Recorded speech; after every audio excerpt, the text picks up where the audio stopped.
We definitely want the audience to have a diverse album where it's not just only one thing that the band or the audience has to listen to. But for us, it's important that we have different elements in the music, such as downbeat, upbeat.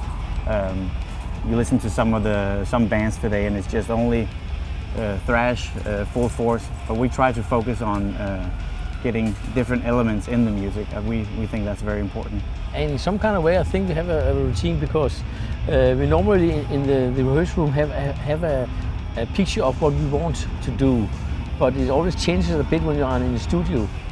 When I put my drums down first, then I know the guitar is going to come, and everybody is contributing really a lot to the music. So we're lucky that every member in the band is very dedicated to it, to where we don't really have a lot of conflicts to sit and say, well, what is that, you know?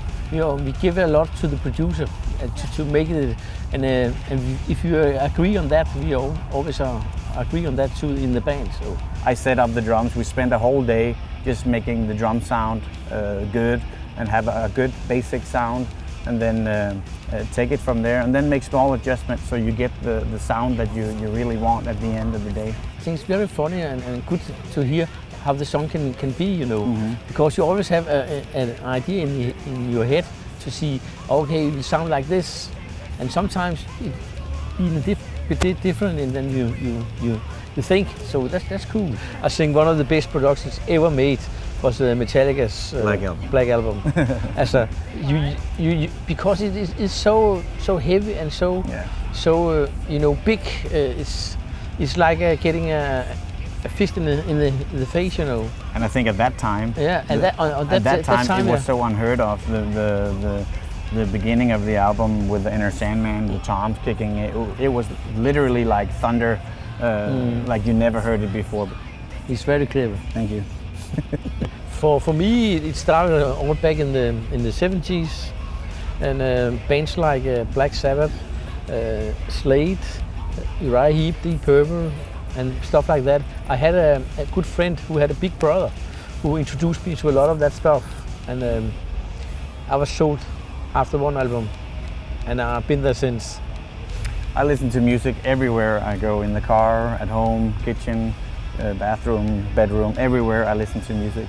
I use more the streaming services for to find new things. Explore, and if I listen to something that I really like, I usually always buy it on either vinyl or CDs.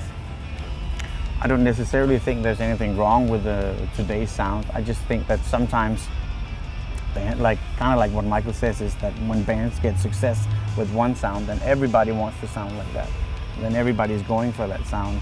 And then it kind of gets stale. But with so many bands out there now, with so many producers, studios, home studios, there's always room for there's always someone that's going to try to make it sound different. Like Metallica tried to make Saint Anger sound different. And I definitely think on the last two albums, what I really liked there is there was never really discussed, this is what we have to do, this is what we need to sound like. We just kind of made the music of what we thought it should be, and then went into the studio and then took it from there. So I think for us it was more of just having fun with the music, and that's always kind of our recommendation to other bands, is as long as you have fun with what you do, then you can't really go wrong.